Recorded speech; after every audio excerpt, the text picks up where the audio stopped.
Hello दोस्तों, आप सब कैसे हैं? उम्मीद करते हैं कि बहुत अच्छे होंगे दोस्तों। तो दोस्तों चलिए मैं आपको शेयर मार्केट से जुड़ी एक और खबर के बारे में बात करते हैं। और आज मैं आपको बताने वाला हूं जिस पे वो टॉपिक है दोस्तों, ग्लोबल टेंशन के बीच निवेश के मौके की तलाश में है अगर आप, तो इन स्टॉक्स में इन्वेस्ट करने पर होगी मोटी कमाई दोस्तों। तो चलिए दोस्तों हम आपको ले चलते हैं अपने वीडियो पे और बताते हैं दोस्तों।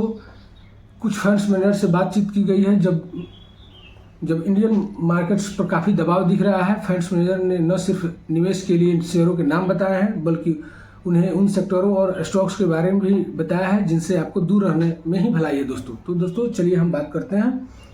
हम लोगों ने 3 पोर्टफोलियो मैनेजर से बातचीत की है। इसमें उन्होंने लॉन्ग टर्म इन्वेस्टमेंट के मौके के बारे में उनसे पूछा गया है। इसका मकसद ऐसे वक्त रीडर्स की मदद करना है जब मार्केट्स में निवेश के मौके आसानी से नहीं दिख रहे हैं दोस्तों। किन शेयरों में होगी मोटी कमाई, चलिए आपको मैं बताता हूँ।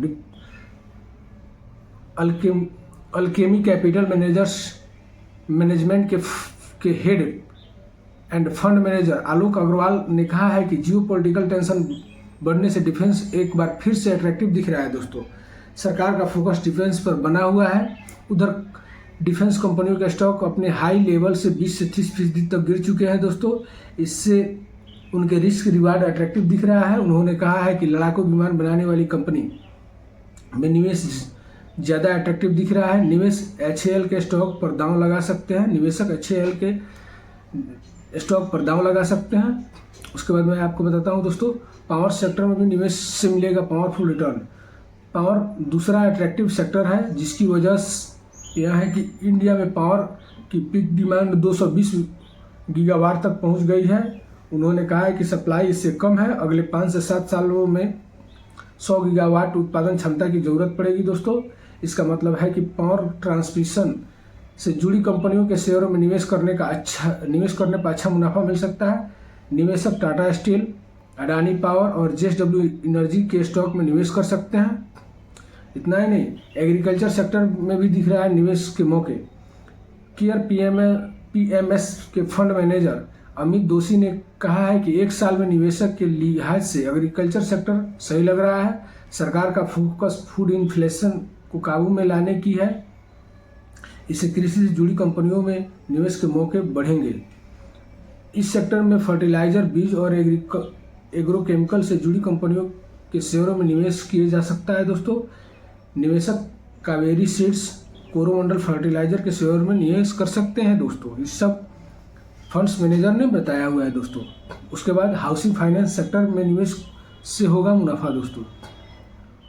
ओमनीसाइंस के कैपिटल के CEO विकास गुप्ता ने कहा है कि हाउसिंग फाइनेंस सेक्टर खासकर उन NBFC और बैंकों में निवेश के मौके दिख रहे हैं जो अफोर्डेबल हाउसिंग के लिए लोन देती हैं।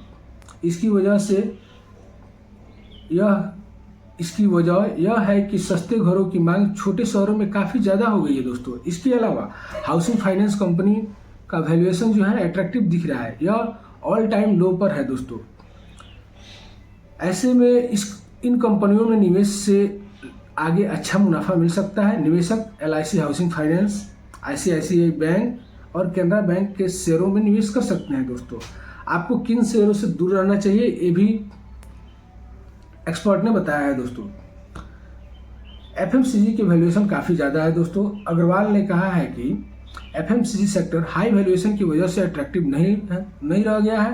क्रूड ऑयल की कीमतें बढ़ने पर FMCG कंपनियों के लिए कॉस्ट बढ़ जाएगी। इसकी वजह यह है कि आयल के पाम ऑयल जैसे डेरिवेटिव्स का इस्तेमाल कई FMCG कंपनियां करती हैं दोस्तों।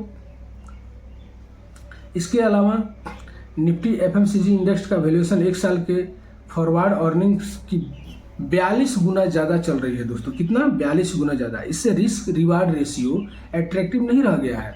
निवेशक को HUL और मैरिको के शेयरों में निवेश करने से बचना चाहिए दोस्तों। उसके बाद उन्होंने बताया है कि रेलवे स्टॉक में शॉर्ट टर्म में नहीं होगी कमाई दोस्तों।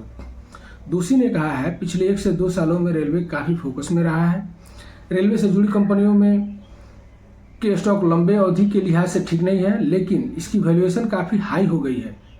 लेकिन उनकी वैल्यूएशन काफ़ी हाई हो गई है दोस्तों। हाई वैल्यूएशन का मतलब है कि छोटी अवधि में शेयरों की कीमतों में उछाल की ज़्यादा गुंजाइश नहीं होगी दोस्तों। अगले 3 सालों में इन शेयरों का रिटर्न निगेटिव या नामात्र रह सकता है। उन्होंने टीटागढ़ रेलवे और टैक्सीमोको रेल के शेयरों में निवेश नहीं करने की सलाह दी है दोस्तों। और उन्होंने बताया है मैन्युफैक्चरिंग स्टॉक काफ़ी महंगे हो गए दोस्तों। गुप्ता ने मैन्युफैक्चरिंग में कुछ कंपनियों की वैल्यूएशन बहुत बढ़ गई है। गुप्ता ने कहा है कि मैन्युफैक्चरिंग में कुछ कंपनियों की वैल्यूएशन का बहुत बढ़ गई है। हालांकि मैन्युफैक्चरिंग सेक्टर के फंडामेंटल्स को लेकर कोई दिक्कत नहीं है, लेकिन मैन्युफैक्चरिंग कंपनियों के शेयरों में बहुत हाई वैल्यूएशन पर निवेश करने पर छोटी अवधि में अच्छे रिटर्न की उम्मीद नहीं की जा सकती है दोस्तों। उन्होंने भारत डायनेमिक्स और सीजी पावर के शेयरों में निवेशक को दूर रहने की सलाह दी है दोस्तों आपको मेरा वीडियो कैसे लगा कमेंट करके जरूर बताइए। शेयर मार्केट से जुड़ी हुई ऐसे ही रोचक वीडियो देखने के लिए आप मेरे चैनल को जरूर सब्सक्राइब कर लें दोस्तों। अगर आप शेयर मार्केट में निवेश करते हैं और आपको एजुकेशन की ज़रूरत है तो आप मेरे इस चैनल को जरूर से जरूर सब्सक्राइब कर लें। मैं आपको इस चैनल पे लेटेस्ट न्यूज़ शेयर मार्केट से लेके आते रहता हूं दोस्तों। फिर मिलते हैं आपसे एक नए वीडियो में, तब तक के लिए धन्यवाद दोस्तों। जय हिंद, जय भारत, जय जवान, जय किसान दोस्तों।